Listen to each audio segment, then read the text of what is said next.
सर्वसामान्यांच्या हक्काचा आवाज जागर जनस्थान। मनपाची 100% शास्ती माफीची घोषणा आणि करदात्यांची कर भरण्यास गर्दी। मनपा प्रशासनाच्या वतीने धुळे शहरातल्या सर्वच मालमत्ता करांवरील 100% शास्ती माफीची घोषणा केल्यानंतर धुळेकर नागरिकांनी कर भरण्यासाठी मनपामध्ये गर्दी केल्याचं दिसून आलंय। मनपाचे आयुक्त तथा प्रशासक अमिता दगडे पाटील यांनी कर वसुली करण्यासाठी विविध प्रकारच्या उपाययोजना केल्या।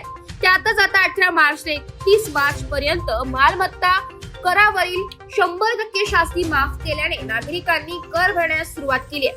31 मार्च पर्यंत कर न भरल्यास मालमत्तांवर बोजा चढवण्यासह विविध प्रकारची कारवाई केली जाईल असा इशारा देखील आयुक्तांनी दिलाय। शास्ती माफीचा लाभ घेण्यासाठी नागरिकांनी सकाळपासूनच कर भरण्यासाठी मोठ्या प्रमाणात गर्दी केली होती। नागरिकांना मनपा प्रशासनाच्या वतीने बसण्यासह पिण्याच्या पाण्याची व्यवस्था देखील करण्यात आली आहे।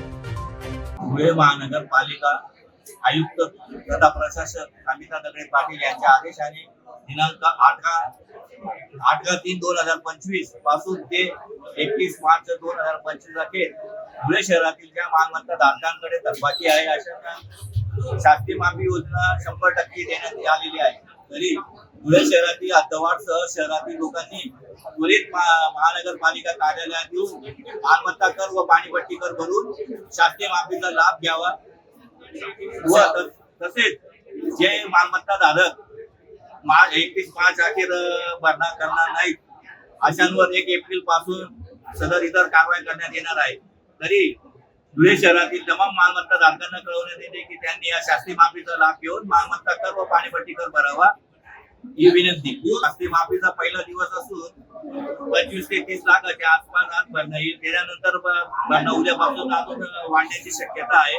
पहिल्याच दिवशी बराच मोठ्या प्रमाणात प्रतिसाद मिळत असून नागरिकांचे धन्यवाद। जागर जनस्थानसाठी प्रतिनिधी रूपक पिरारी, धुळे।